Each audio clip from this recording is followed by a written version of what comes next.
it ahead in transition. Nice Euro step. Now Jordan left wing. Alley-oop on the waist. Mitchell lobbed to the rim. Washington trickles out and throws it.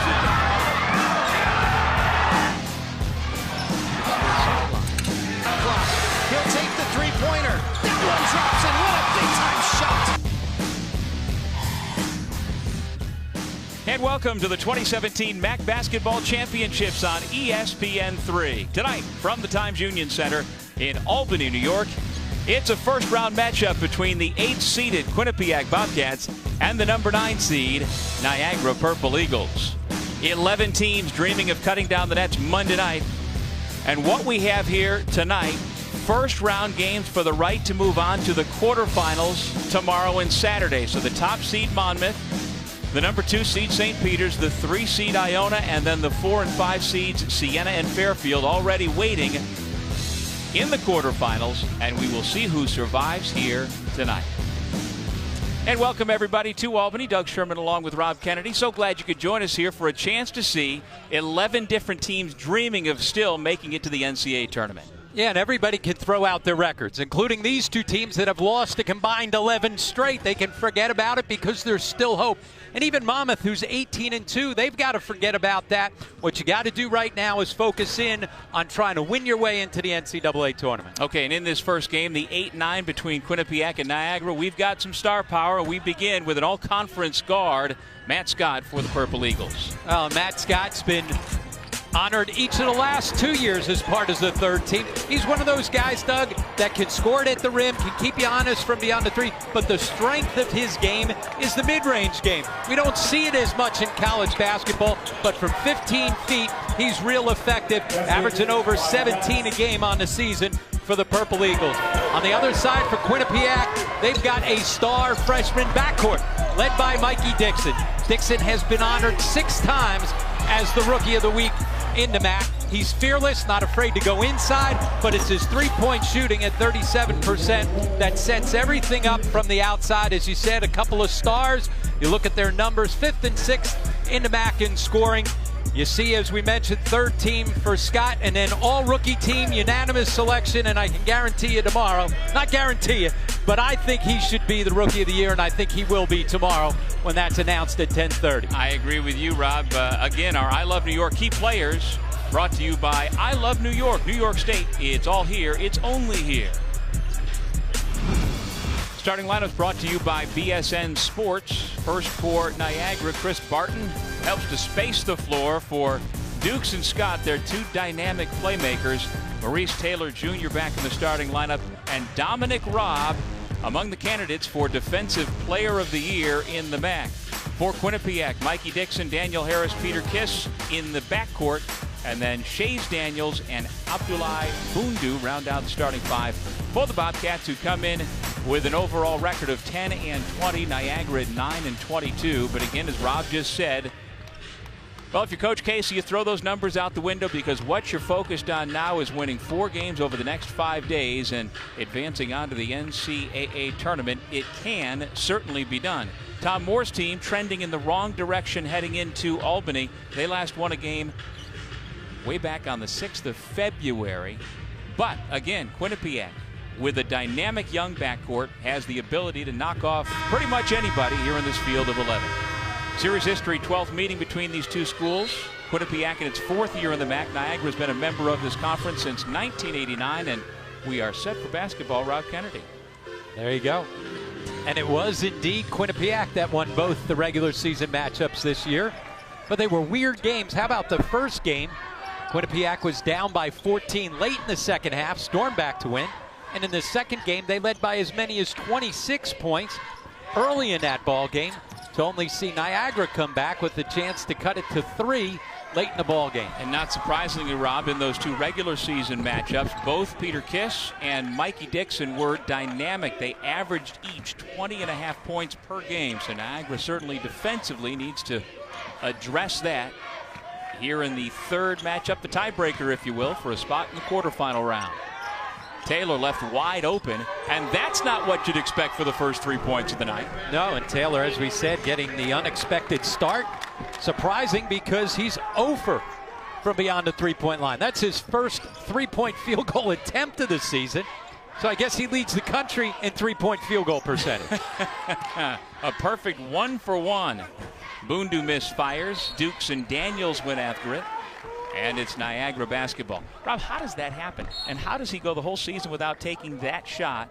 And you know why he's wide open there, but he stepped up and confidently knocked it down like he's been doing it all year. Because like we said, everybody can dream. Forget about the fact you've lost 5 in a row. Just try to win 4 in a row, and the next thing you know is you're dancing. Now the winner of this game will get Monmouth in the quarterfinal round.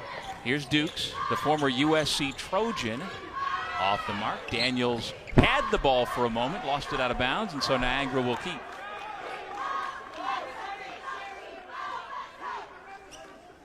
Chris Casey in his 4th year as head coach at Niagara. This is year 10 for Tom Moore at Quinnipiac.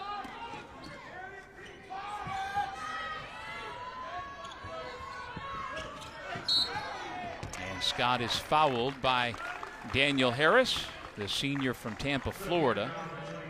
And Harris, back in November into early December, was averaging over 10 points per game, but his offensive numbers have slid regularly over the last 3 months. Yeah, this is a guy that averaged over 10 points a game last year when he shot it at 41% from beyond the three, one of the best in the MAAC. He just hadn't been able to make shots this year, especially as of late. That three-point field goal percentage down to under 31% this year. He picks up the foul, but off the turnover, the Bobcats get the ball, and so Harris inbounds against some pressure, put forth by Niagara.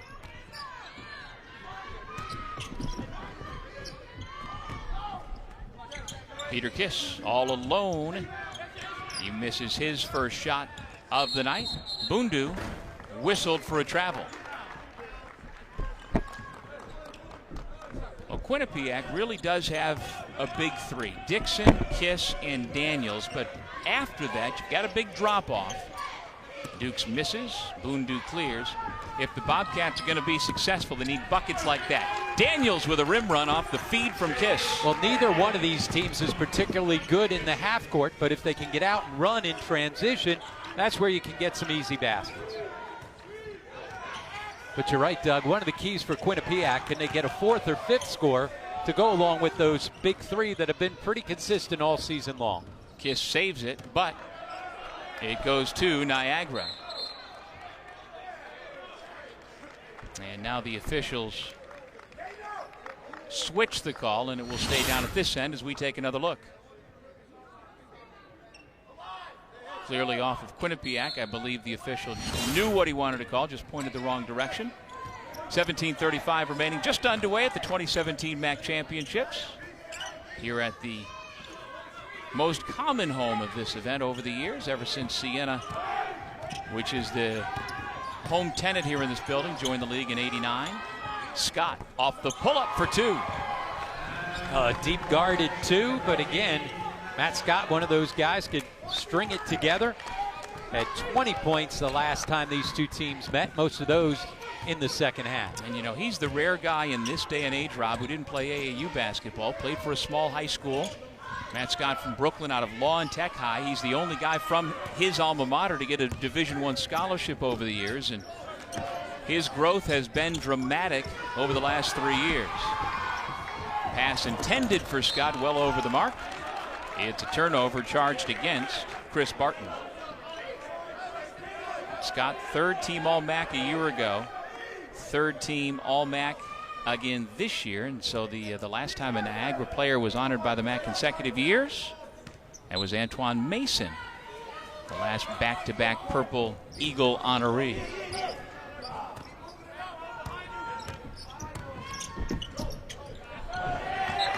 Harris turns it over. Both teams a bit sloppy here early.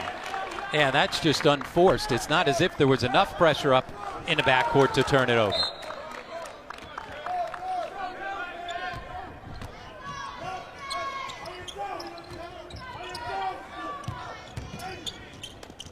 Taylor back to Dukes. Dukes is one of those guys who can just get buckets. He can score them in bunches. He and Scott are quite a 1-2 combo. Dukes averaging 15.5 points per game. Here he is in the corner, saving it back to Taylor. And he had a career-high 29 against Quinnipiac the last time these two teams met. Dukes airballs it. Out of bounds back to Quinnipiac. And so Phil Winston comes into the ball game. And we should mention that Quinnipiac's backcourt is lacking Reggie Oliver due to a death in the family. His grandmother passed away, and he's back down in Florida. And it has been a tough year for the Bobcats, and losing dear family members this year. We'll talk about that a little bit. 8 to shoot. Dixon off the pass fake, misfires. Taylor's been active. And good energy defensively for Niagara out of the zone. Taylor, the jump stop, and he lays it in. Well, Taylor making the most of an unexpected start for him. Doing a good job getting Niagara into the scoring column early. They lead 7-2 here in Albany. Watch off the top, Niagara leading 7-2. We expected Matt Scott to be the guy, but so far it's been Maurice Taylor with 5 of the 7 Purple Eagle points. Quinnipiac struggling from the perimeter so far, now 0 for 5 from distance. And just forcing up too many threes against the zone defense. You got to probe, get the basketball inside, and then kick it back out. 5 minutes gone. Rob sets the screen for Scott, gets it back on the pick and pop. Around and out. Scott crashing the glass for 2. And Scott does a good job crashing the glass. 7th best in the MAAC at 7 rebounds per game. Well, he's so long and so active. He's among the league leaders in steals as well. Certainly well deserving of making 3rd team All-MAAC. And certainly if Niagara had had more success as a team, you could have made a case for Scott maybe on the 2nd team. But good for the junior from Brooklyn to get that award. And I don't know if you remember, Rob, Matt Scott telling you in an in-game interview last year, saying as a skinny freshman, I couldn't finish at the rim and I would cry for fouls. And that epitomizes to me what we see here in the MAAC, guys who stay around for 3 and 4 years and just develop their games. And he's worked on his game in the offseason every year. One of the reasons why Chris Casey says he has been so improved. Offensive foul called against Niagara, and it goes against Scott, clearing out with his forearm. 2-time MAAC Player of the Week this season. His best night was a 34-point performance February 12th against Iona. Dropped 30 on Rutgers back in November. Daniels, tough pass to handle through the hands of Alan Chiga and out of bounds. And Niagara's changing defenses with the little 3/4 court trap back into zone, mixing man in as well. They've kept the Bobcats off kilter and haven't allowed Quinnipiac to get into anything offensively. They've been confused at times almost and settling for way too many threes. They go to the high post. Daniels. That's a good idea. Get the basketball inside against the zone, especially when you got a guy like Shays Daniels that can score it in there. He's got all 4 Bobcats points. Kiss. Nice look to Daniels. That's a shot he's got to make, and a foul on the rebound. Well, anytime you play against Quinnipiac, even though this is not a vintage rebounding Tom Moore team, you got to get after it on the offensive glass. You're right, Doug. That's a basket that Shays Daniels has got to be able to convert. But they get an extra opportunity because they work so hard on the offensive glass. Foul against Dukes. And we should point out that the league's leading shot blocker was in his peripheral vision when he missed that shot. Dominic Robb is somebody who will make you miss a shot one way or the other.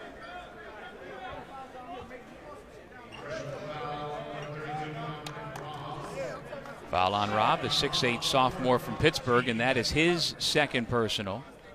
He came into this game 2 blocks shy of Niagara's single-season shot block record. Mark Henry back in 87, 88 set that mark.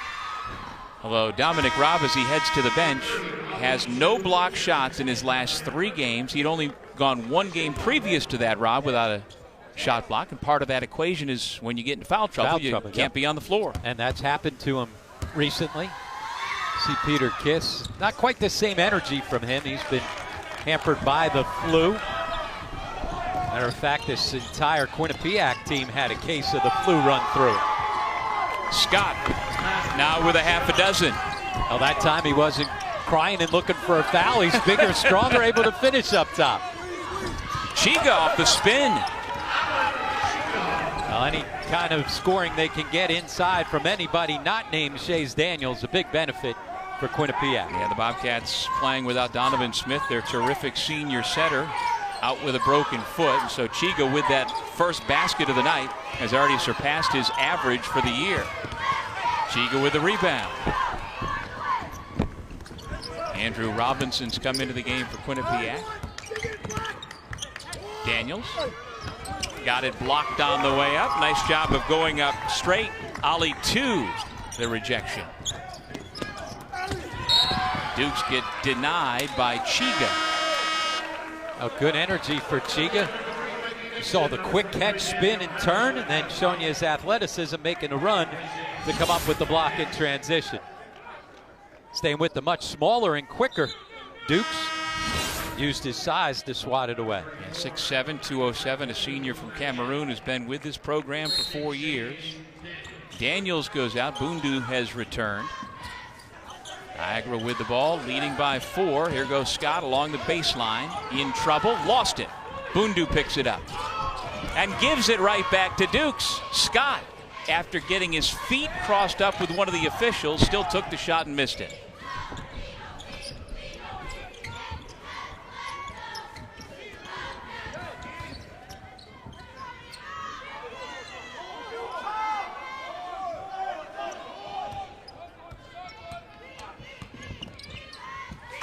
Chiga spotting up from 23 feet. Stay hot, number 11.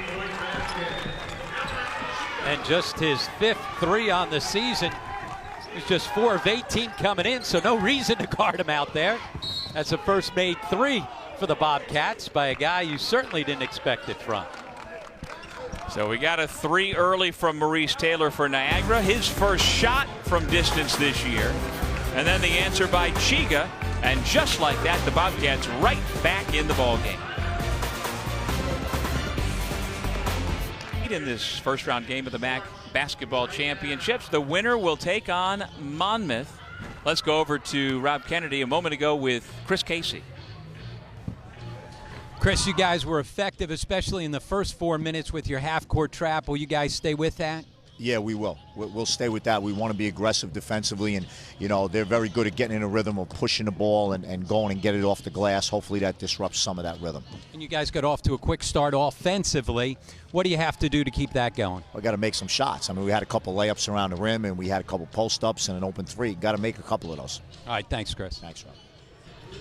And Khalil Dukes has been the chief offender for Niagara, 0 for 5, including a miss from three-point land. And as I mentioned, Rob, Dukes averaging 15.5 points per game. Talented junior guard from Hartford, Connecticut. He can get buckets when he gets going. Yeah, and he can also get himself to the foul line. We've talked about the fact that he had a career-high 29 last time these two teams met. 12 of those were from the foul line, where he's nearly automatic. 5th best in the country at 92%. But he hasn't gotten himself to the line here tonight. He settled for a couple of jump shots. Got to figure out ways to be a little bit more aggressive off the bounce to get himself to the line. Well, on cue, Dukes to the line, where he is on pace to break Calvin Murphy's all-time record for single-season free throw percentage at Niagara. Murphy's record of 88% has stood since the 69-70 season. Dukes, as Rob mentioned, 92%. And just brilliant at the stripe. And anytime your name is in the same sentence with a Naismith Basketball Hall of Famer, you're doing pretty good. Yeah, how about he started this season making his first 20. He's also had a streak of 17 consecutive as well this year. So he gets his first 2 points here tonight from the stripe, and it's a 3-point Niagara lead. And here's where, against the zone, that Quinnipiac can't just settle on the perimeter. They got to get the basketball inside, whether it's driving into lanes or getting the ball to the high post or low post. It can't just all be perimeter oriented unless, of course, Mikey Dixon just decides to shoot over top, and that works as well. And so the presumptive MAAC Rookie of the Year knocks down the three, his first points tonight, and we are tied at 13 apiece. But again, if that's every shot you're going to get against the zone, it's not going to work for the long haul. You got to probe and get the basketball inside. But with the way Quinnipiac is constituted on the floor right now, as Dukes just fires up a wild shot, they really don't have, other than Chiga, who has scored 5 points early, you don't have a post player where you're going to be happy to toss it inside and expect to get a good set. As you mentioned, without Donovan Smith there, that secondary interior scorer to go along with Shays Daniels makes this team totally different. Tom Moore's teams have always really been 3 out and 2 in. They have pounded it in, but they've had to play a lot more 4 out 1 in this year. Off the Harris miss, here is Scott with the basketball. Dukes, little teardrop. Robinson with a rebound. Chiga. Back outside Dixon. Off the side of the rim on the offensive glass, Harris. Now, Quinnipiac does lead the MAAC in offensive rebounding. Middle of the pack, though, on the defensive rebounding side this year, and not among the national leaders for the first time in a long time. 10 to shoot. Chiga working on 2. Harris again. This time finds nothing but net. Oh, good solid defensive possession by Niagara, except for the fact that Daniels is able to bail it out. Or excuse me, Harris able to bail it out with the 3. James Towns is checked into the game, a 5'10 freshman guard for the Purple Eagles. He comes from Detroit. Scott turns the corner. Bundu couldn't recover, and it's a nice looking layup for the junior from Brooklyn. And that's the way you break a scoring drought, right? They can't score a field goal. We saw that graphic pop up there for a sec. You got to then go to your leading scorer. That's a guy that can bail you out and get things going in the opposite direction.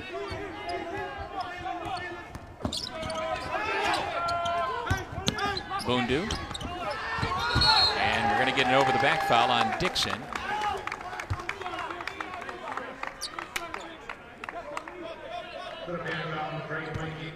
Daniels will come back. Kiss as well. And we get our first look at Jaquan Jones, number 25 in gold. And I mentioned earlier, Jaquan lost his mother, Valerie Carlton, of cancer back on January 16th. She was just 39, and he really got a lot of help, emotional support from the whole team, but in particular the Robinson twins, Andrew and Aaron, who both lost their mother earlier this season as well. Their mom, Cheryl Hopkins, died in November at the age of 54. So when you're in college, you shouldn't be losing your parents at that age, and unfortunately this Quinnipiac roster has seen way too much of it.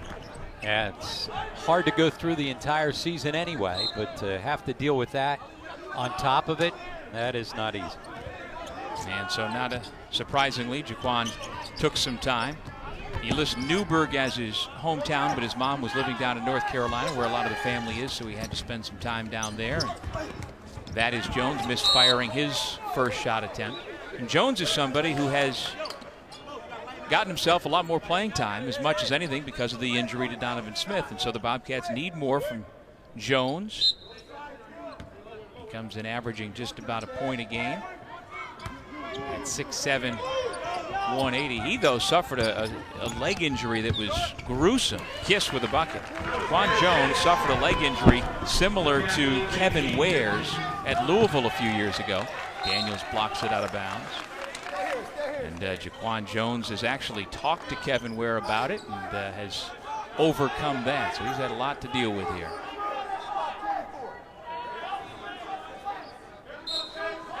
.801 remaining first half. The winner will face Monmouth in the quarterfinal round. Good hustle by Kiss. Niagara keeps 15 to shoot. Scott pulls up. 2 battles with Daniels, and it's the Bobcats who come away with it. That's a quickness rebound right there by Mikey Dixon. Kiss's entry pass, if it was on the bounce, would have gotten to Daniels. Instead, it's deflected out of bounds. Quinnipiac will have it when we come back. Bobcats 18, Purple Eagles 15.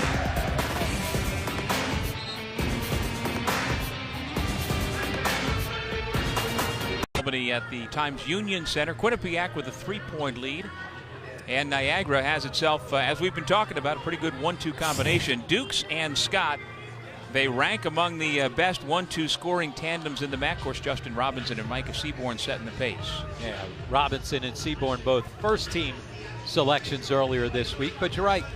Matt Scott and Khalil Dukes, second best in the MAAC, just 1/10 of a point behind their Western New York counterparts over at Canisius.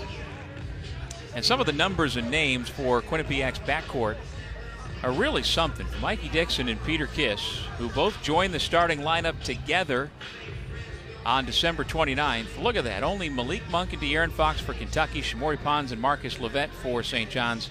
Lonzo Ball and TJ Leaf are ahead of them for freshman scoring tandems. And although Leaf wound up hobbling off the floor at Pauley Pavilion late last night for UCLA with an ankle injury, not sure about his status going forward, but if you've got yourself in that company, Rob, you're doing something right. Dixon as well, top 10 in the country in freshman scorers. Yeah, he is certainly coming into the season. Tom Moore thought that Mikey Dixon was going to make a big impact for them, was really confident that he could handle the point guard responsibilities.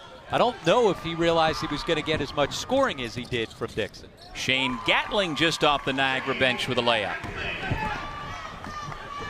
Now, if you're looking for scoring, if you're Niagara, he's somebody who can provide that. He went for 24 at Youngstown State back in December, but he doesn't get a lot of minutes. Robinson turns it over, and the Bobcats continue to just give the ball away. How about we put it to the floor, like you said, a little bounce pass into the post, curl it in there. They got away with one. I thought it was a bad call when they retained possession on the last media timeout, but that time, no opportunity for the officials to get involved. Just threw it into the first row there. Taylor gives to Scott. He's got Harris in tow. And here's Gatling, the freshman from Baldwin, New York. They thought about redshirting him this year, but he's wound up playing. Back to Taylor. Could he have possibly made 2 straight three-pointers? No. Numbers for the Bobcats. Kiss pulls up from 15.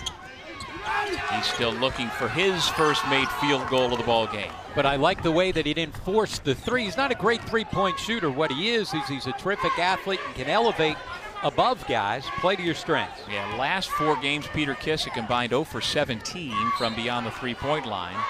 0 for 2 so far tonight. So you could see why maybe going up. He's thinking about it a little bit. Yeah, don't force threes. Just because you're open doesn't mean you have to take them. 3 fresh Purple Eagles in. Dukes, Marvin Prochet for the first time. And Dwayne Powell as well for the first time. Now check that. That is Kevin Larkin who has checked in. So it's Larkin, not Powell.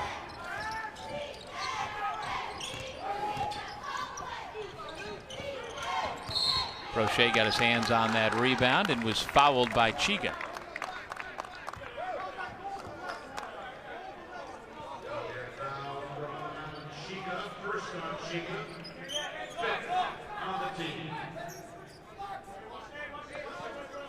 Well, this is a Niagara program that has produced not 1 but 2 Naismith Hall of Famers.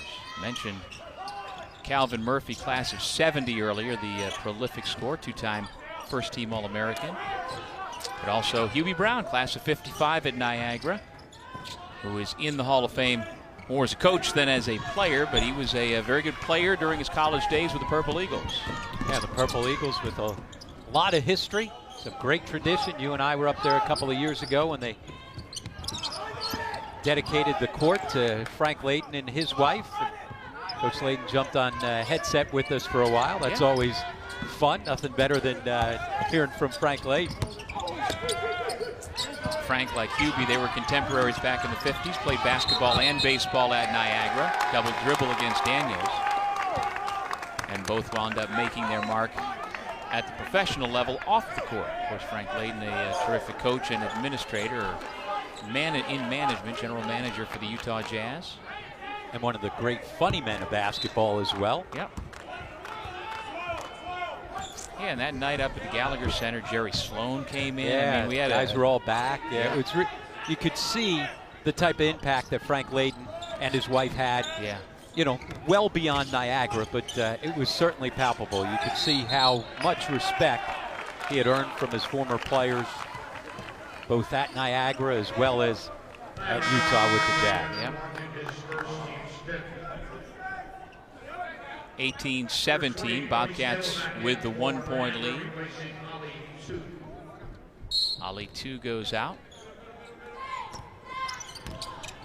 And Maurice Taylor has come back in. Bobcats in a 3-minute and counting drought. Kiss, terrific hesitation, then he couldn't finish. All kept alive by Daniels. Chiga couldn't get it. And it's Quinnipiac basketball. Oh, Kiss did the hard part. Great Yeah. hesitation. Had himself a wide open, easy layup and instead overshot it. Now, Quinnipiac assistant coach Eric Eaton was on Peter Kiss early in recruiting, and that is quite often so important. Out of Monsignor Scanlon High School in the Bronx. Dixon, no. And then Kiss moved around a little bit, and Quinnipiac and its staff stayed on him.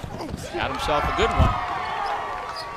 Bucket is good by Marvin Prochet, and we're down a cameraman, at least for the moment. Hard shot down there underneath the bucket. Looks like everybody's okay as play continues. Niagara in front by a point, and Kiss earns a trip to the line. Kevin Larkin didn't like the foul call, but picks it up. Here's how you got to go attack. You got to go strong, not worry about contact. Look at those guys running from behind. And as you said, we lost the camera for a second. Bounced right back up. Absolutely. Craig should put in for a little combat pay. Checking his eyes out there for a little bit, making sure he's all right. The cameramen have to go through concussion protocol. Never heard of it, but it might be warranted with those eyes.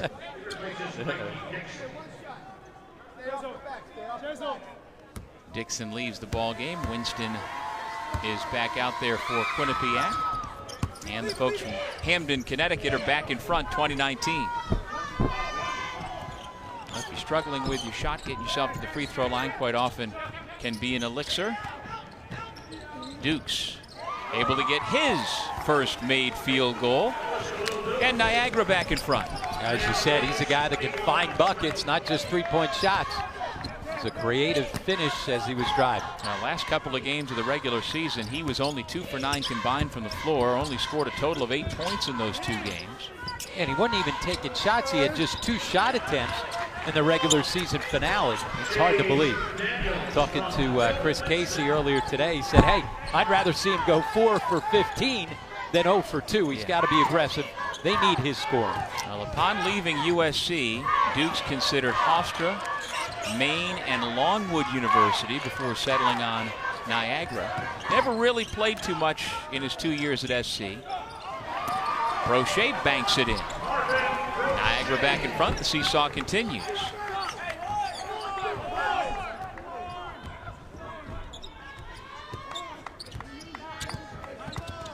Winston finds the cutting Daniels, who is fouled. Larkin picks up his second personal in his final media timeout of the first half. Competitive ball game here in Game 1 of the 2017 MAAC Championships.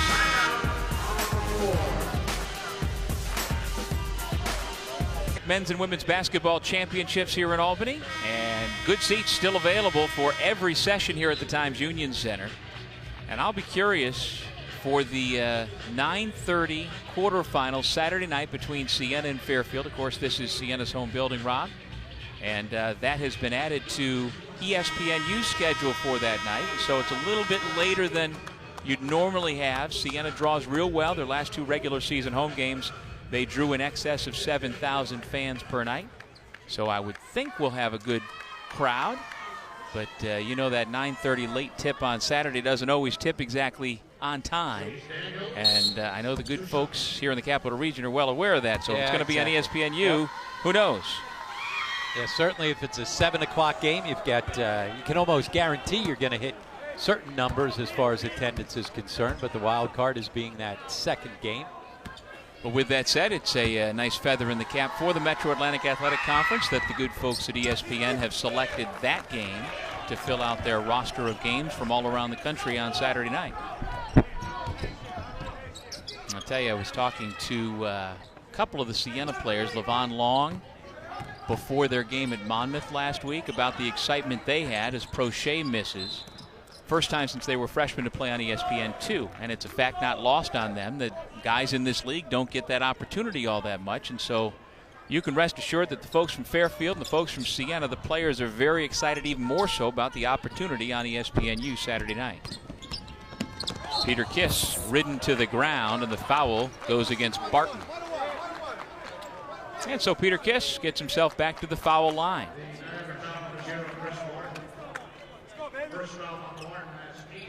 First foul on Barton, the 8th against Niagara, so a 1-and-1 here for the 6'5" freshman.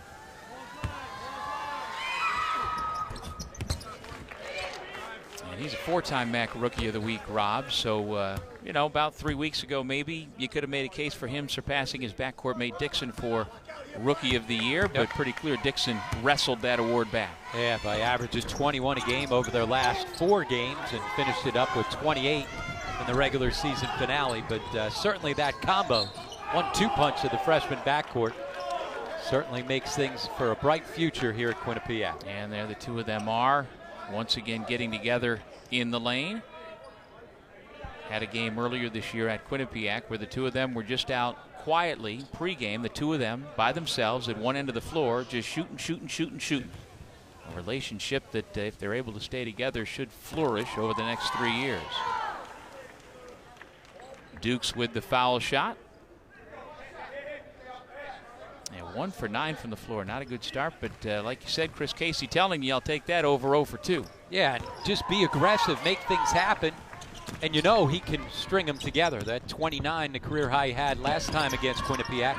23 of those were in the second half when they made the furious comeback. And he's a guy who scored over 2,200 points at Capital Prep Magnet School back in Hartford.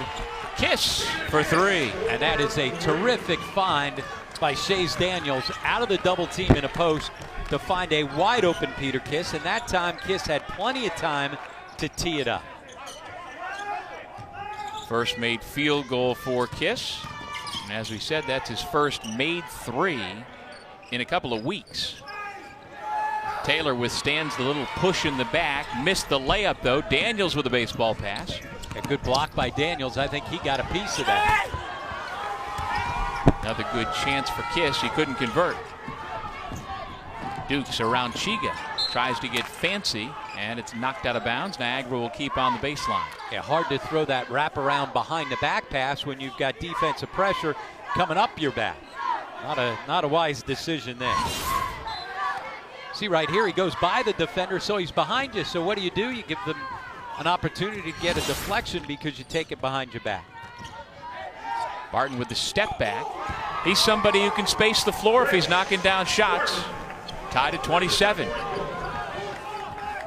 He shoots threes at nearly 50%. That was a 2, his first 2 points of the night. Chiga, bad pass. Good read by Dukes to play defensive back. Uses the Prochet screen, and Scott goes right to the bucket, and he missed a layup. Oh, as Coach Casey told you when you talked to him during that break, they're missing a lot of easy shots. Winston spots up.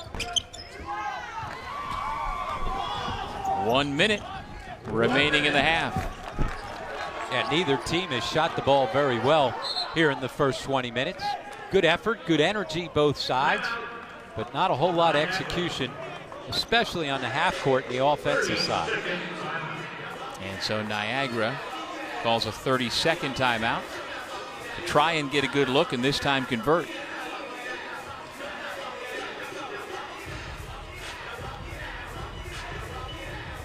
Fans tune in to ESPN3 on Friday, March 3rd. That is tomorrow morning, 10:30 a.m. to watch the MAAC men's and women's basketball postseason award show where all major award winners will be announced. Although, Rob Kennedy, you can tell us all of your winners right now if you'd like. We've already said Dixon for Rookie of the Year. Yep. We've already said Justin Robinson for Player of the Year. Yep. Coach of the Year you've got? Well, it's a two-man race in my mind. King Rice, Monmouth going 18-2, and then John Dunn with St. Peter's finishing in second place after being preseason pick to finish in fourth. And what he's done not only this season but in his tenure at St. Peter's is really impressive. So certainly going to be one of those two guys. You and I have both talked about that if we had a vote, our Defensive Player of the Year would be Chaz Patterson from St. Peter's, the best defender on the best defensive team. How about sixth man? What do you got with that one? Yeah, that's the one that we hadn't talked about before is Duke's misfires. It's the one I paid the least attention to, by the way. Yeah, and it's hard to quantify a lot of times because guys are in and out of the starting lineup. Yeah, and certainly there'll be a couple of guys. There's a guy like Nico Claret who left for 7 games. If I was a coach, I wouldn't be voting for somebody who left his team for 7 games, but certainly statistically might be the best guy coming off the bench to score it. Well, he won that award last year as a freshman. I'd be surprised if he got it this year, but you're right, the numbers might push him to it. Kiss. No. Under 10 seconds to go in the half. Winston picks it up. Goes right to the rim. He can't get the roll. Purple Eagles looking to get off a shot, and Barton didn't seem to understand what he needed to do. And that pretty much sums up how things went offensively for both teams on that last possession. A miss point blank on one side for Quinnipiac after hustling, working hard to get the offensive rebound, but not able to convert. And the Niagara should have been able to get a shot off to try and build on the 2-point lead heading into halftime. Well, the 8 and 9 seeds fighting for the right to play the number 1 seed, Monmouth Hawks, in the quarterfinals. That game will be 7 o'clock tomorrow night on ESPN3. We've reached halftime with the Bobcats and the Eagles playing a good one. Niagara up 2. Niagara by 2 as we get started for the second half. Let's go over to Rob with Shays Daniels. Shays, neither team really able to establish any kind of rhythm offensively in the first half. How do you change that in the second half for you guys? I mean, we just got to keep going. We got to keep trying to execute the game plan. All year we've been pretty good offensively. You know, this game we're more focused on defense, trying to hold them under 40% to try to get us a win. And when you guys have been able to rebound and run and get out in transition, you have been better. How are you guys going to be able to make sure that you don't make it a half-court game in the second half? You know, we just got to play defense. You know, we got to dig down, find it in ourselves to win this game. Defense wins championships. All right, thanks, Shays. Thank you.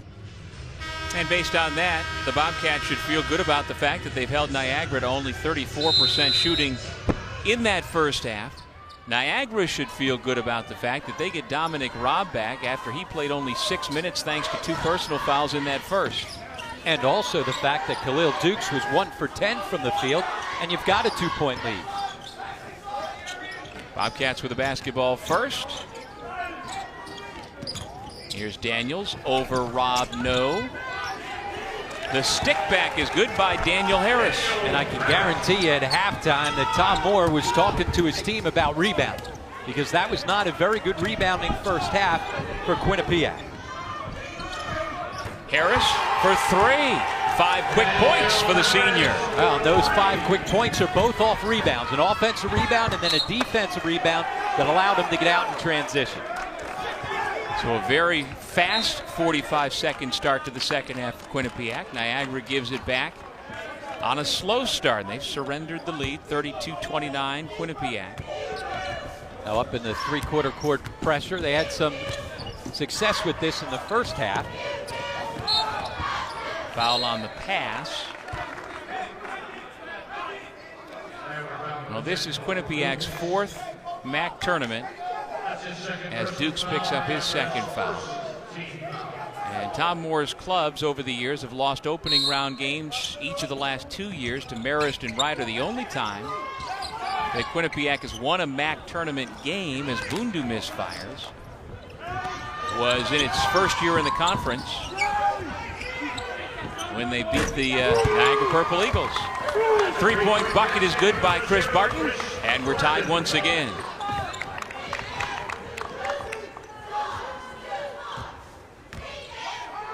That is the 7th tie of this game. The largest lead was 7. Niagara jumped out to an early 9-2 lead. How about Harris? He is feeling it. And that was a call from the sideline to get him another shot, figuring that he's hit the last couple. Ride the hot hand.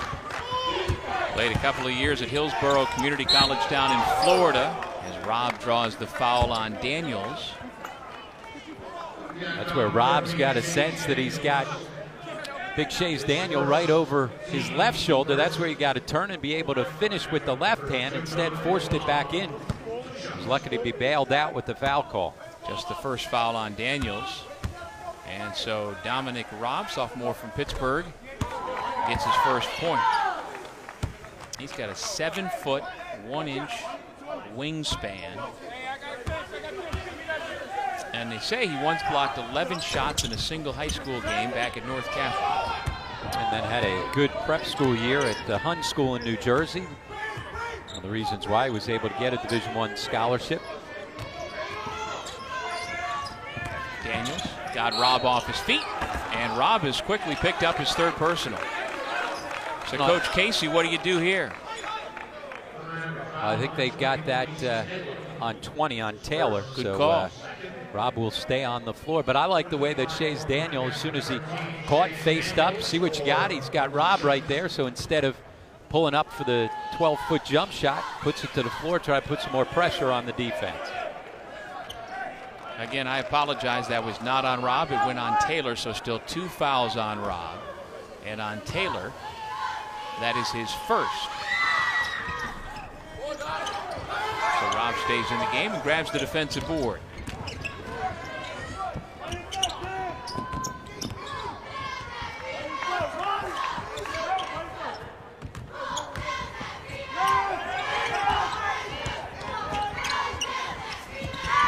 Taylor driving on Bundu. Much more aggressive at the offensive end tonight. I tell you what, he's been aggressive every time he's touched it. That was a heck of a drive coming right from the three-point line. On a swing back to him, he really attacked. 7 points for the senior from Cambridge, Mass. Kiss winds up turning it over along the baseline. Chiga will come back in. And Bundu goes out. What do you make of Tom Moore's rotation of his quote-unquote bigs? Again, they're playing without Donovan Smith, so Shays Daniel's really the only presence that you can count on. What do you think about what he has left in the rotation and how he's able to use these guys? Well, you can tell he's searching. He's searching for somebody to step up and do something. And when you're struggling, that's what happens. When you see teams that use multiple different starting lineups or rotations, it's because you're struggling. Quinnipiac's lost 6 in a row, so just trying to figure out who can give you some extra scoring. Foul 2 on Harris. Looks like Dukes got the worst of that exchange. Now while we're watching the replay, the two of them, nice sign of sportsmanship. They give each other a little low five. Harris will go out. And Phil Winston returns. And Quinnipiac also again playing this game without Reggie Oliver. Their junior guard is back home in Florida because of the death of his grandmother.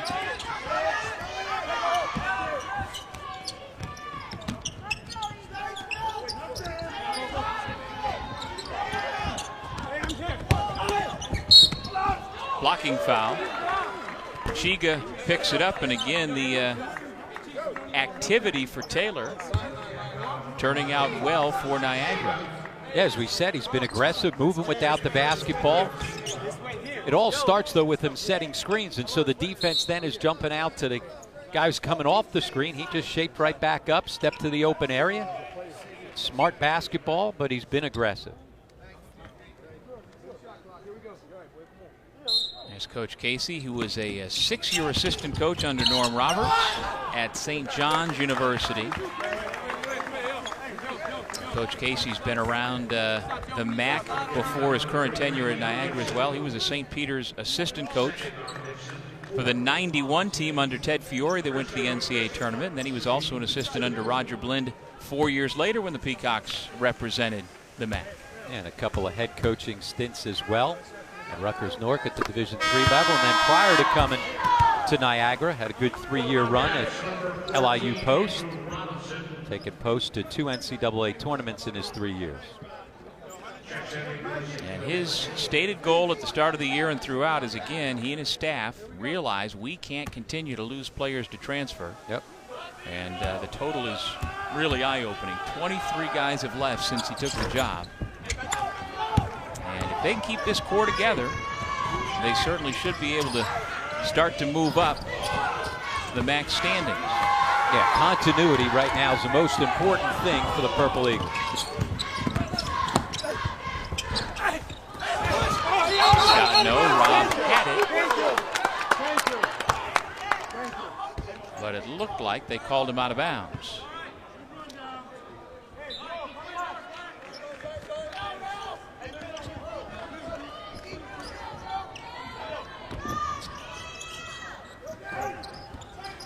Daniels. Scott flops.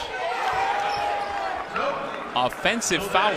Well, you knew it was a flop, but apparently the officials did not, and you were right. I mean, this is a good post up inside by Daniels. He turns. I don't like that call at all. He's down before contact even comes. Smart play by Scott because he's not going to be able to defend him inside there, but I think the officials bid on that. Is that another case, Rob, as Dukes does a nice job to free himself for 2? They call it a 2. One official says 3, the other says 2. They'll review it. A 3 at the other end by Alan Chiga. Hey, don't look now. All of a sudden, we got ourselves a little offense going both ways. Chiga with his second made 3 of the game. He had 4 makes on the entire season coming in. Go figure. Scott to double figures. The lead, at least for the moment, is 3.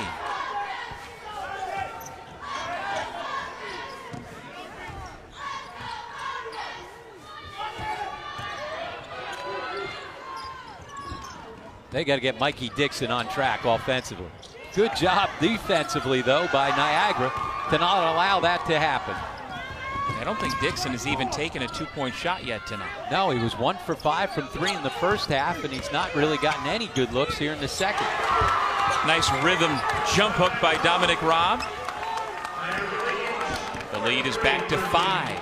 And this is where Quinnipiac has had problems here in this 6-game losing streak. When things have gone south for them, they've gotten their head down and they've allowed that to continue. You got to fight back. That's the only way that you're able to get through some adversity. That foul will go against Taylor, and we'll head to break. Nearly 5 minutes gone here in the second half. Purple Eagles by 5.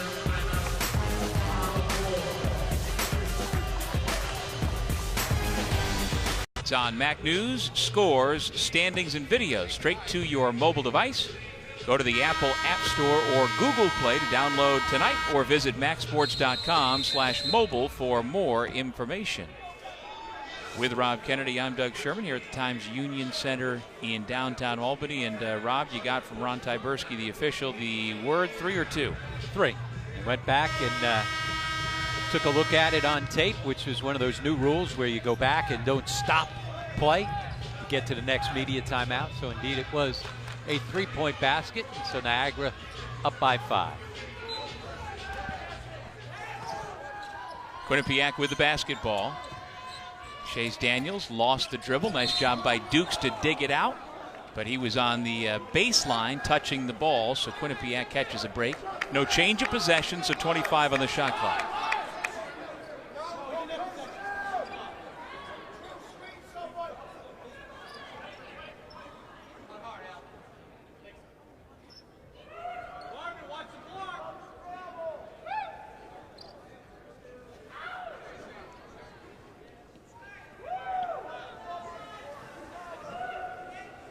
Rusty Cooper, the official, and Daniel Harris having a little fun while they get the floor cleaned up. Harris should be smiling. He's had a hot hand here in the second half.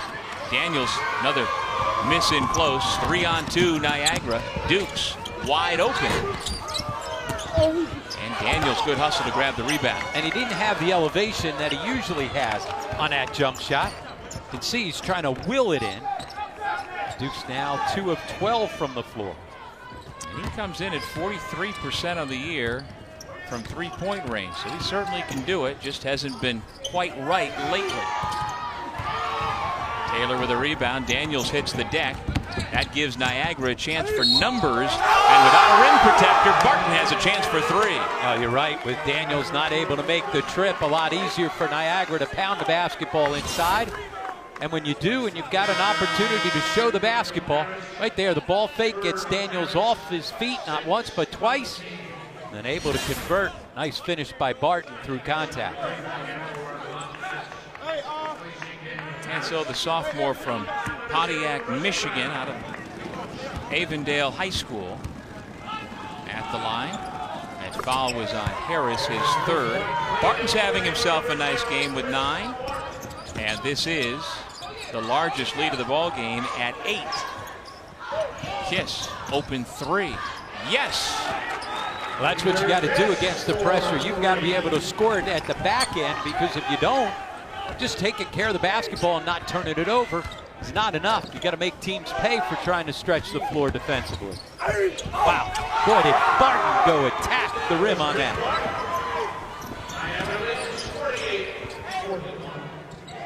A lot more pace on the offensive end here in the first couple of minutes of the second half than we had throughout the entire first half. Daniels gets a good look and connects. He just got himself too deep. Well, 6'9", 240, he is by far the biggest guy on the floor. Yeah, he's really improved his offensive skills and his ability to score it inside from when he was a freshman to now as a junior. Taylor goes up and over. Still fighting for the ball. It comes to Scott, who finds himself open for 3. Well, Niagara has fought all game long on the offensive glass. Another extra opportunity there just because of the effort.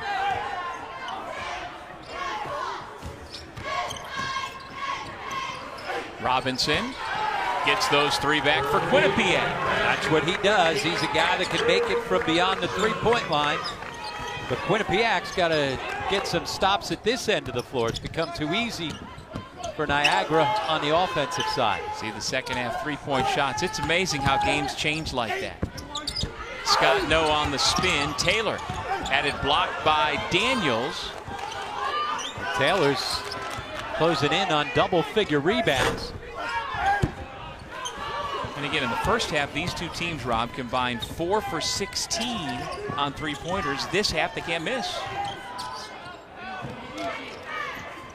Daniels with Scott defending. Double team comes. Daniels called for travel.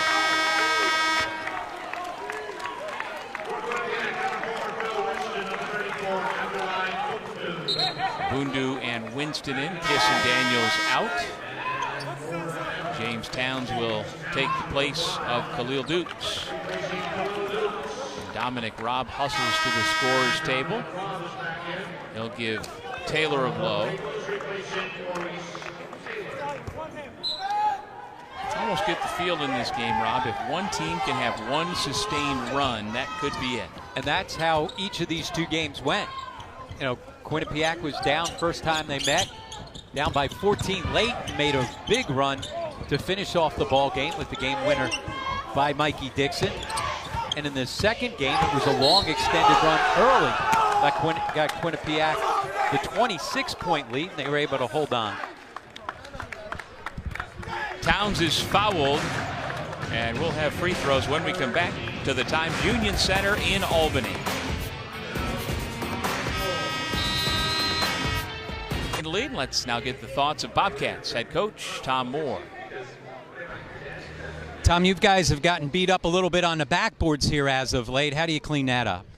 Our guards, we're getting really strung out on Dukes and Scott. They're really good with the ball. Purposely, we're getting strung out. We're having our bigs hold on the ball screen action a little longer. So our guards have to be a little stronger and bigger on those guys rolling to the offensive glass. And Mikey Dixon's been your leader, scoring it throughout the year, but he's struggling here, 1 for 5.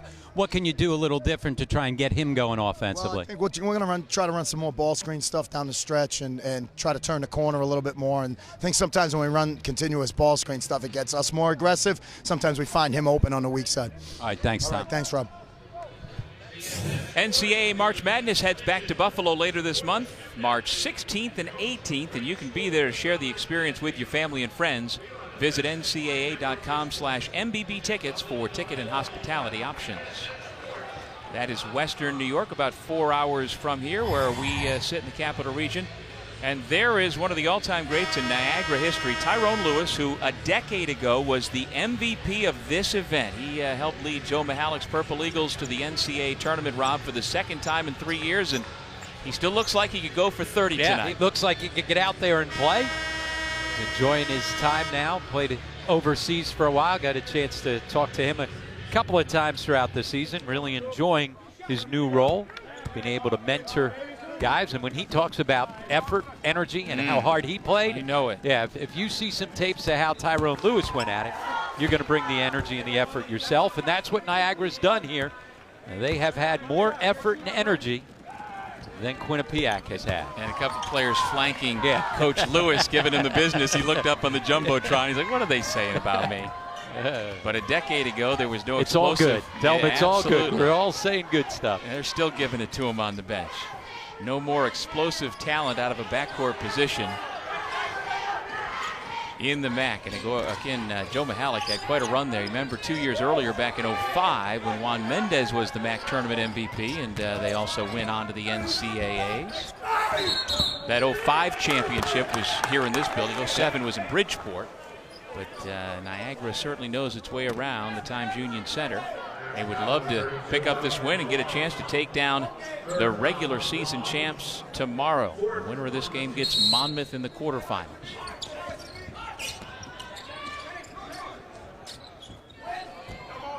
Well, here's Mikey Dixon. What'd you take from what Coach told you about trying to get Dixon going? Well, I like the idea of putting him in high ball screens and get him attacking and getting into the basket against the zone there.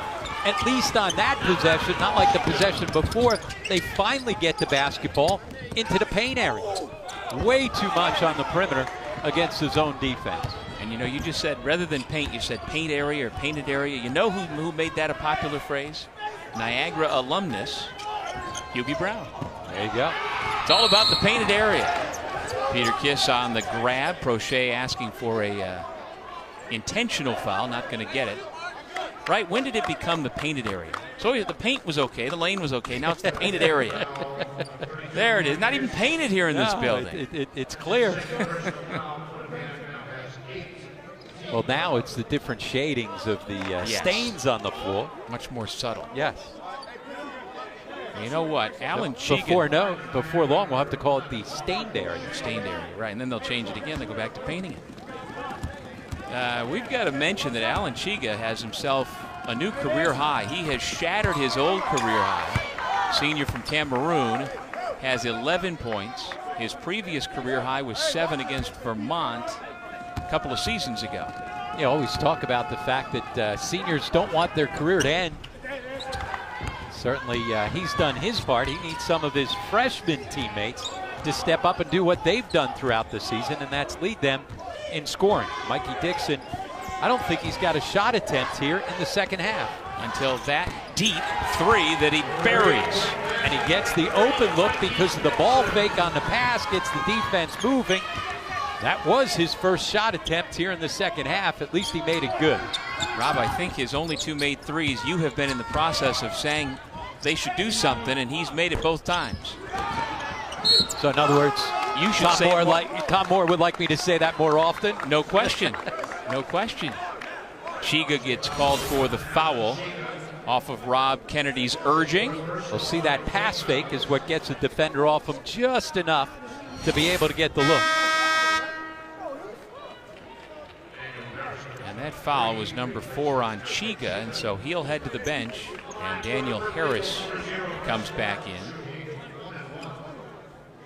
Harris has had a good night at the offensive end with 11 points.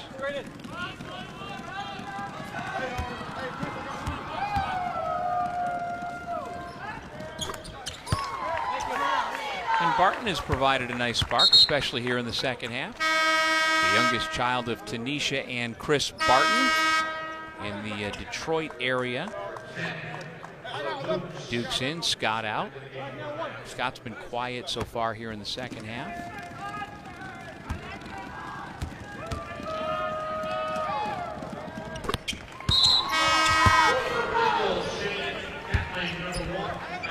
Wheeling returns. Barton goes out.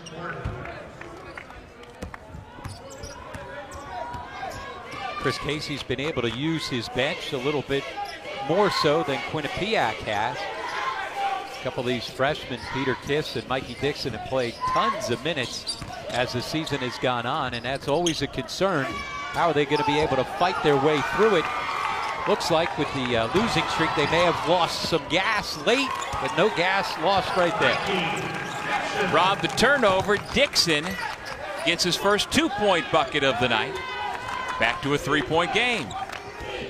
Well, we have seen time and again where Dixon and or Kiss can get on a run all by themselves. Towns probing, gets it back out to Dukes.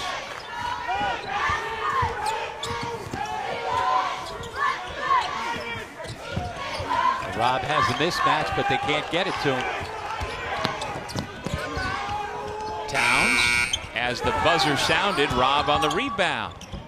Dukes back to Towns, same spot. Second time's a charm. Now Dukes is not feeling it from 3, so he's smart about it. Show the basketball, make the extra pass, and with plenty of time to spot it up, they get it in.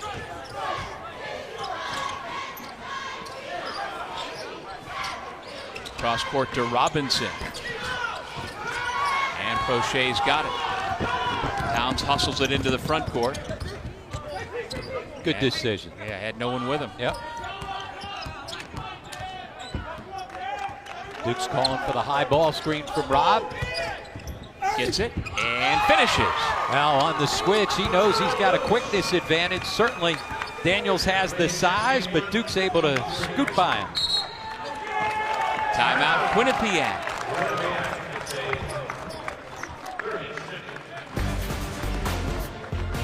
We'll step away from the Times Union Center. Niagara looking to punch its ticket into the MAAC quarterfinals.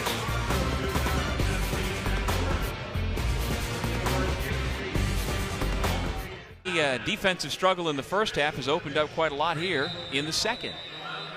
Yeah, both teams getting started offensively. Both have been really good from beyond the three-point line, but more energy from Niagara. Offensive rebounds, couple hustle plays, couple of steals, leak outs. This is a Quinnipiac team right now that's in the midst of a 6-game losing streak, and I was talking about it before. When things go south on you, who's going to step up, be the leader to change that? You got to fight through adversity. Every time they get themselves down, there was a good timeout. Tom Moore absolutely needed it right there. Let's see if his team can respond and show a little bit more energy, show a little bit more fight here. Well, there are only 2 seniors on the Quinnipiac active roster as Robinson misfires. And you got to wonder what's going through the minds of Daniel Harris and Alan Chiga trying to extend their college careers, but now they find themselves down by 10. And it's all been effort here in the second half by Niagara.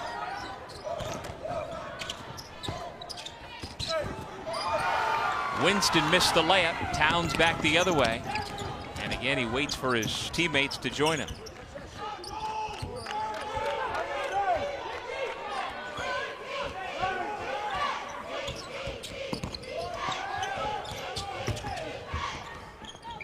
Towns feeling it. And again, a nice find by Dukes as Towns able to knock down a couple of threes here.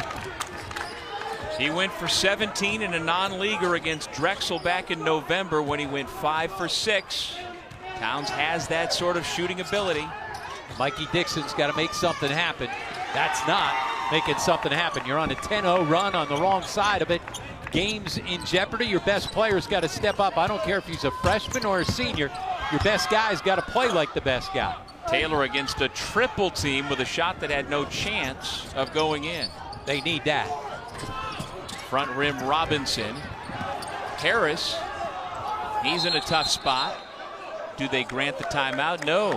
And on the alternate possession off the held ball, it's Niagara possession. Perhaps a quick timeout could have kept the basketball for the Bobcats. Instead, down 13 and in a tough spot against James Towns and the Niagara Purple Eagles.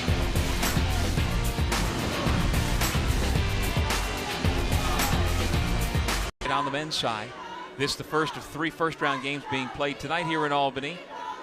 The only quarterfinal matchup that is already set is the 4-5 game, Saturday night, Siena and Fairfield.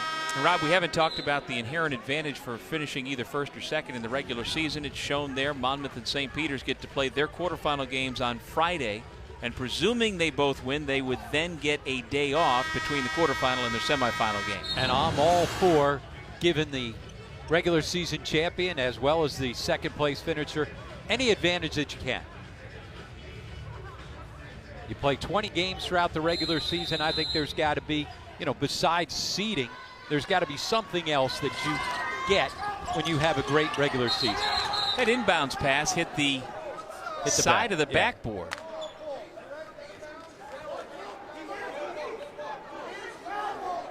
And now the inbounder, Marvin Prochet, is saying it was deflected by Quinnipiac. Yeah, I'd have to see that one again. I think the officials could use another look too. I also thought that the inbounder coming out of the media timeout traveled along the baseline. Looked like he took a step before he threw the basketball. That play was disjointed the entire way.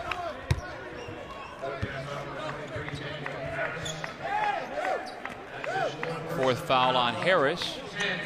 And that is the 10th team foul against Quinnipiac here in the second half. So 2 free throws upcoming for the young man out of Henry Ford High School in Detroit, James Towns. He won a high school Class B Michigan State Championship last year, first in school history, after having lost in the finals the year before. And he's been a good offensive spark here as Niagara has now stretched this lead to 14.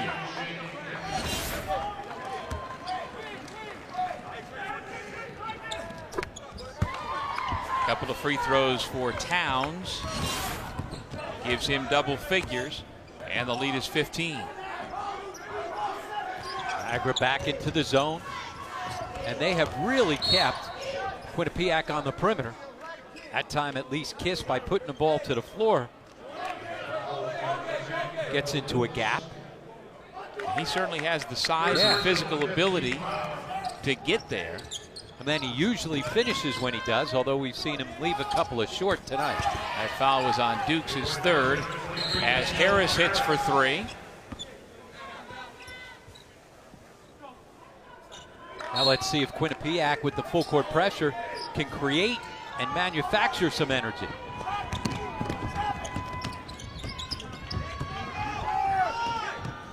Towns alone again. Good closeout by Dixon. And look who comes up with it, Taylor.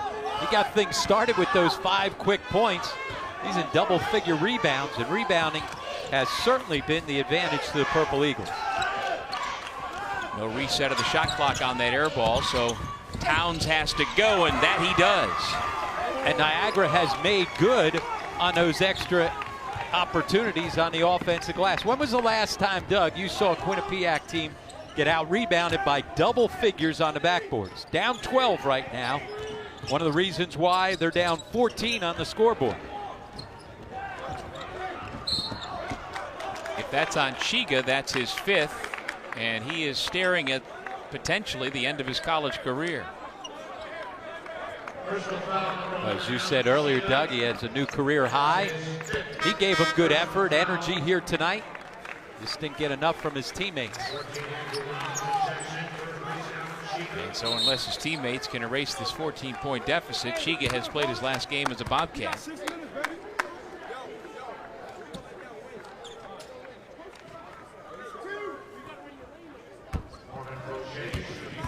Marvin Prochet coming off his career-high performance in the finale Sunday against Fairfield, when he dropped 22 on the Stags.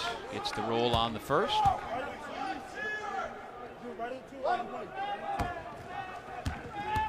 High school power, Long Island Lutheran. Prochet's a Brooklyn native. Couple of free throws. The lead is back to 16, and there is Chiga after having fouled out. 5.5 minutes to go. Towns called for the foul. He cut in front of Kiss and is called for the block.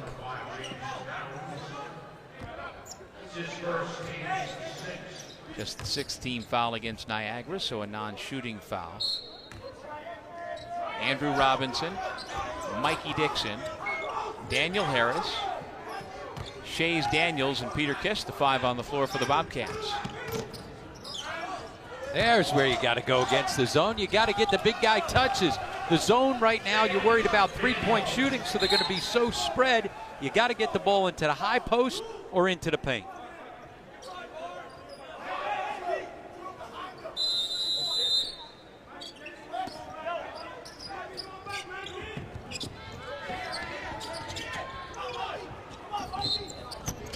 Kiss went for the steal, but gets called for the foul.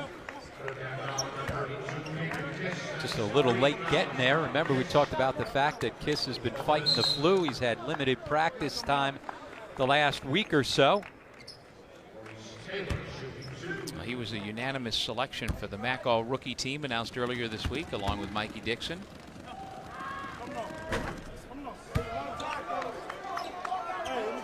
There's the 6'5" rookie from New York City. And ever since he joined the starting lineup back in late December, his numbers have gone up. His best performance points-wise, 23 against these Niagara Purple Eagles early last month.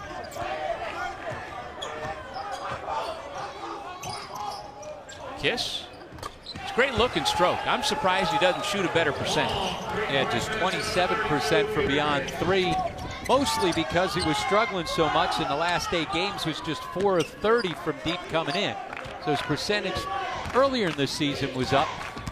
He's got himself in one of those shooting slumps late. We had a perfect angle for that. Great release, great rotation. Taylor, no. Here comes Kiss. Quinnipiac down 12, trying to make one more push. Dixon for 3. And the scramble comes to Niagara. And they've got numbers. Towns blocked. Daniels, great job. Here's Kiss stepping back, tries to draw the call.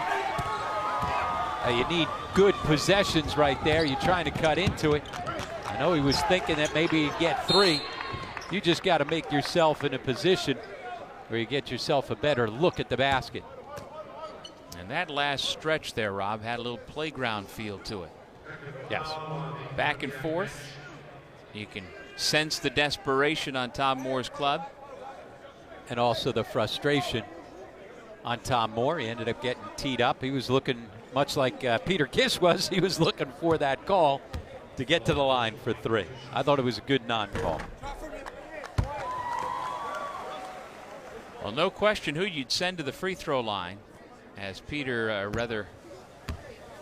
Khalil Dukes at 92% does his thing at the line. Now you see the numbers for Dixon and Kiss down considerably from what we've seen most of the year.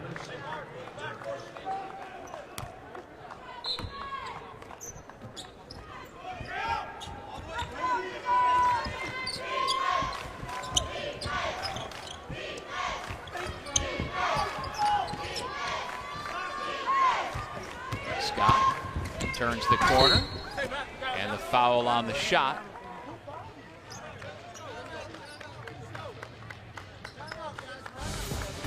.352 to go in regulation. Niagara getting closer to a spot in the MAAC quarterfinals. Terrific balance in this ball game for Coach Casey's Purple Eagles. 14 points for Towns, 13 apiece for Scott, Dukes, and Barton.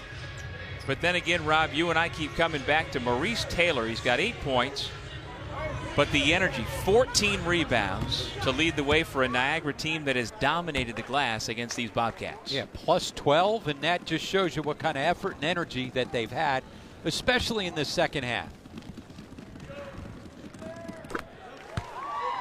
Scott perfect on the first. There is Maurice Taylor Jr., who originally committed out of Ringen Latin High School in Cambridge, Mass. to North Carolina A&T. Spent his freshman year with the Aggies. playing in 28 games before deciding to chart a new path.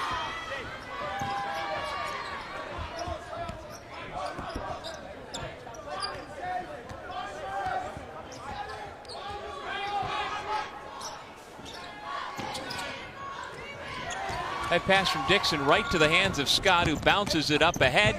And the layup by Chris Barton.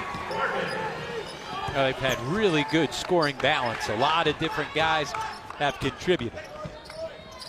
Robinson. Dukes gets pushed to the floor, and that goes against Daniel Harris. And I believe that is his 5th personal. So both seniors on Quinnipiac's active roster done, both fouled out. Yeah, both guys, though, in double figures here in their last game. Yeah, Harris finishes with 14 points. And as mentioned, Chiga with a career high 10.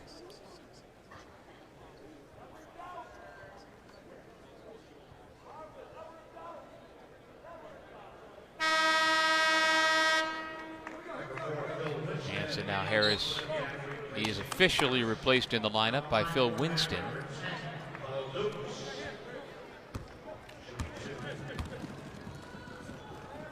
And Dukes shooting 2. Now, he may have struggled from the field, just 3 of 14, but he's been perfect at the line. Make it 8 for 8. And so each of the trio that had 13 points a minute ago, Dukes, Scott, and Barton, they've all got 15. Robinson, he has not been able to get going tonight. Scott with the run out.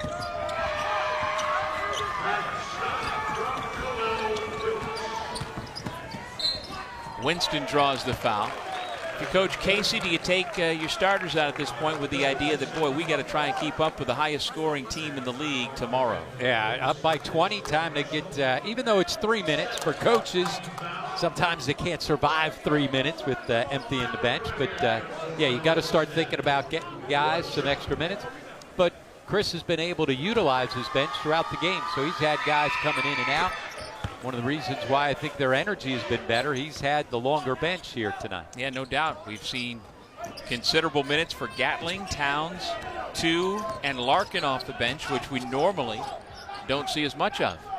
And all those guys have contributed as well. And remember, Marvin Prochet not in the starting lineup, so he as well has given him some scoring off the bench.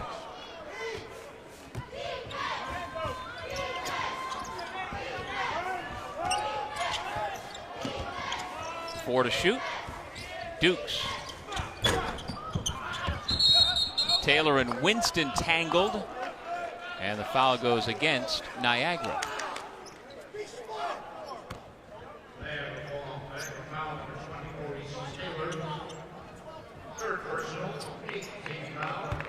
Third on Taylor. And the 8th team foul. And so Winston will shoot a 1-and-1. Phil Winston, the junior from Lakewood, Washington, had been on quite a roll coming into the tournament. Last 5 games of the regular season, averaging nearly 11 per game. And until the last couple of minutes, they got no points from him.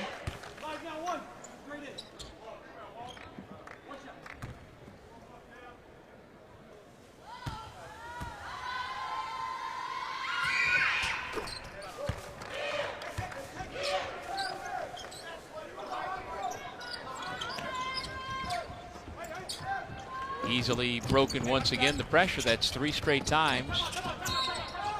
Niagara has had 0 problem getting the ball to the front court. Now they got the ball right in against the pressure defense to the middle of the floor. And as soon as you get the ball into the middle of the floor against the press, you've got options to be able to distribute to the left or right side. You're able to go attack. And then when you got a guy that's 5th best in the country from the foul line, put it in his hands. You knew eventually we might get him off stride. Now 8 of 9, but if he hits this, he's pretty much at his season percentage average of 92% on the season. 5th best in the country. So 9 out of 10. Just, you know, a ho-hum day for him. And again, he's on pace, Rob, to break the school record for single-season free throws that has stood since 1970 by Calvin Murphy. So, again. Yeah. And think about Calvin Murphy. As great of a player as he was, one of the best foul shooters in the history of the NBA. Yeah.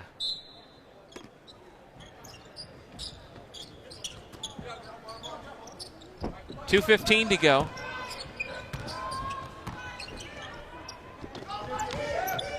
Our next first-round game is scheduled to begin at 7 o'clock. Obviously, we won't have that happen. Canisius and Marist will come up following the conclusion of this one. And then the nightcap will be Ryder against Manhattan. 5 to shoot.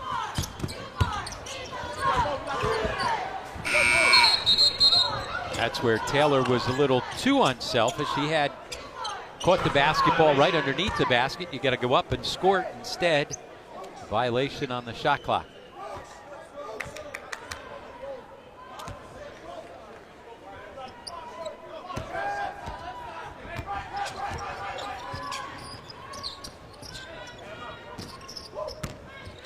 Daniels leans in. Ball tipped back to Winston. His pass goes out of bounds. Last to touch was Scott. And for Quinnipiac, certainly a tough way to end the season. This will be their 7th consecutive loss. And Tom Moore's team has had success throughout his 10-year tenure. And with those 2 freshman guards, though, it certainly gives you some hope they can build around both Mikey Dixon and Peter Kiss. They've got to find another big to go along with Shays Daniel inside. You add a couple of pieces, and this thing could turn around quickly for Quinnipiac because of those 3 guys who've been pretty consistent all season long. They just have not had enough guys to add to the contribution of those big 3. Yeah, because Donovan Smith, the other member of the senior class who is not able to play because of a broken foot, you lose him as well.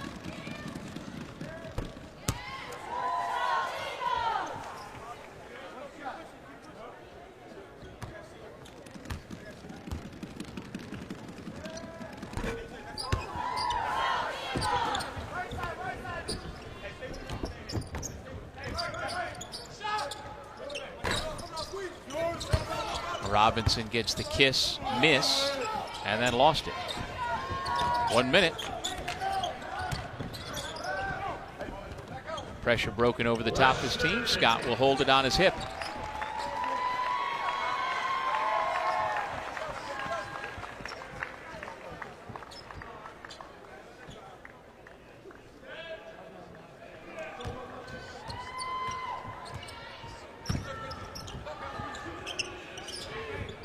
Barton misses. There's Taylor with another offensive rebound, and he goes to the deck and calls timeout. Well, I just love the way he brought the energy. First time he caught the basketball, stepped back, took and made his first 3-point shot of the entire season, and he's had that kind of energy all night long. The Taylor family has a lot of talent. He's a coach's kid. His father, Maurice Sr., and Maurice Jr.'s younger brother, Jaquil, is a 6'10 sophomore at Purdue.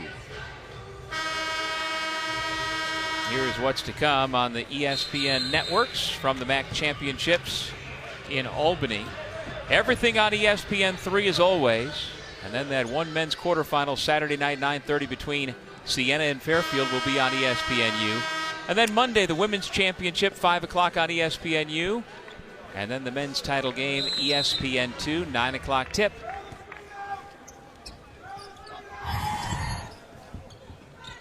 And we are 30 seconds away from having our field of 11 knocked down to 10. As Quinnipiac is on the verge of extinction for 2016-17.